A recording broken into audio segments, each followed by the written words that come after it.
Shalom. This is kind of part 2 of putting up a sukkah. We have our frame in place and everything held up during the pretty major storm last night with high winds and such.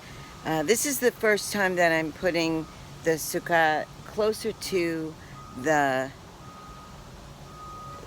house, the actual structure of the house, instead of out in the middle of the field. So maybe that helped, but so far so good. So for novices who haven't seen this before, and that was me, not quite 20 years ago, I had no idea.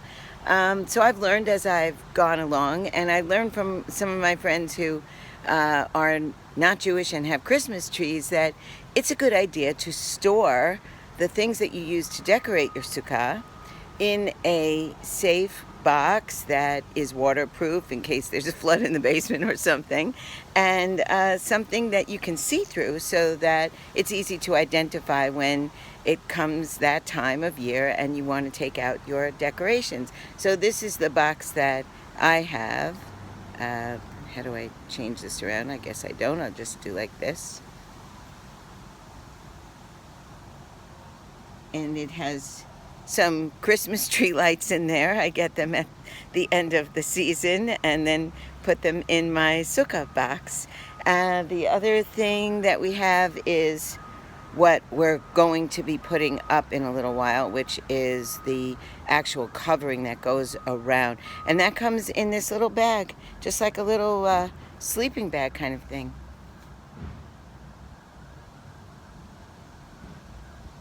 And it's a pretty big covering that fits an 8x6 sukkah, and it fits in that little bag. And then what's called the schach, the kind of covering that goes on the roof of the sukkah so that you can still be able to see the stars, and you should be able to see the leaves of the trees above you, so it can't be completely solid. And some people use free branches and leaves that they find, but for a lot of us, we just buy the thing that comes in a simple carry bag, and that's what I did. So that's this, and then these two big poles from, I think I got them from Home Depot many years ago. So that's the end of this phase, and then we'll take some footage of putting up the actual covering.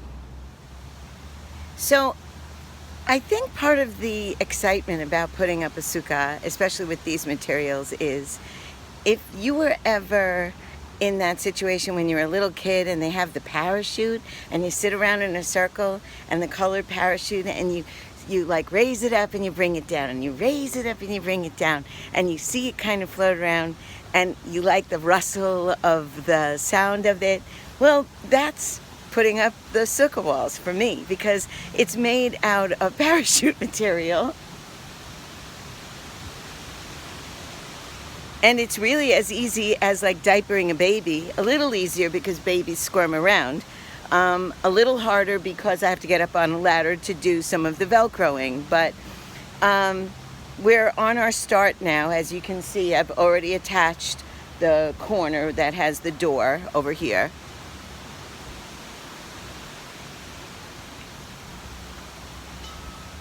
And I didn't leave myself a lot of room next to the building itself, so we'll see how that part goes. But for now, everything's under control, and I'll see you in a bit after I get a little bit more up. Okay, so to be totally transparent, yes, I took off my sweatshirt because I'm kind of sweating through it now. And even though I have so much of this up already, I don't know if you can see, I hope that you can. Here's what sometimes happens. The first corner is secure, maybe a little too secure, and I wrapped everything around, Velcroing at the top very easily, and I have about 2 feet too much space because the circle is not completing itself, or in this case, I guess the rectangle is not completing itself. That happens, and here's what I've learned. Take a breath. Appreciate the extra effort. It's burning off some calories. It's not a bad thing. And it can be rectified. All I have to do is loosen the very secure first tyings, and gently, carefully, as I get up and down and up and down and up and down my step ladder, move the covering a bit around until I make up the extra slack and the ends meet as they're supposed to. I'll be back. I wanted to give you a look at how easy this is, what I'm talking about. Here's the Velcro flap that's open, and then you just pull it over the top and push it down, and that's it. That's all there is. And then you just keep doing it all the way across. Okay, so I'll admit, I'm exhausted. But it was fun, and we do have some success. The outer covering is on. And now all I have to do is go in and handle the Velcroing of the bottom, and that's over here.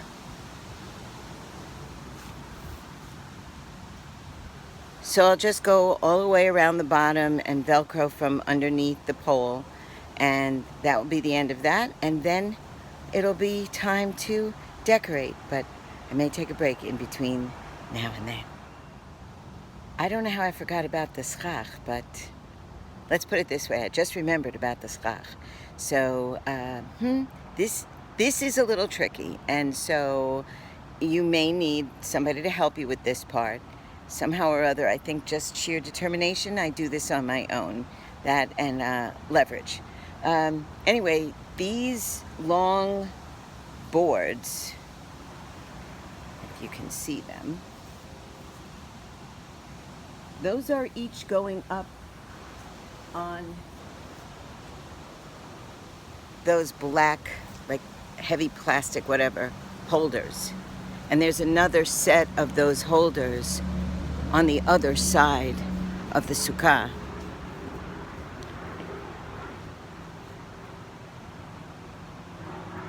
And those two poles, one going the length of the sukkah and the other one going the length of the sukkah, that will give stabilization for the roofing material that's going to be put on top. And so wish me luck. So there you see the pole is up and in place. And we have both of the foundation poles in place. And now we'll get the schach ready for being rolled over. This is the rolled up schach. And basically we just unroll it. And I'll unroll it all the way and then kind of put it up on top of the sukkah. So when you're doing this, you really should wear heavy gloves because the schach can really slice your fingers. So you have to be very careful when you're holding it. And then I have it up there now, and now I unrolled it a little bit and I'm bringing it over to the edge here, which I'll tie it on at some point. And now I'm going to unroll the rest of it towards the other end. It's up, it's up, it's up. And now I'm going to just tie it with some butcher twine. And we're good. Very, very exciting. Okay, so the schach is up, and I've even started putting a little bit of decoration up, just a tiny bit. I need to rest in between, and then I will put up these lights that I got, I think maybe 2 years ago. It takes forever to unfurl them. If anybody has tricks, you can let me know. And then my kind of autumnal tablecloth, and just a few other decorations. I'm pretty much a minimalist when it comes to decorating the sukkah, and looking forward to enjoying celebrating Sukkot and observing the mitzvot connected to the holiday. One of the things I really like about this sukkah is that it has windows. So this is a window that I've rolled up, and there's mesh, and then on the outside I'll roll up the plastic, and so that'll give some air. And then there's another window over here, and that kind of keeps the air flowing, and it's quite lovely when the weather is agreeable. So thanks for playing along, and I hope that I haven't uninspired too many people, because yes, it is an effort, but the payoff is great. And I hope that some of you who have not tried to raise a sukkah before will be inspired to do so. If not this year, then God willing next year. Chag Sameach.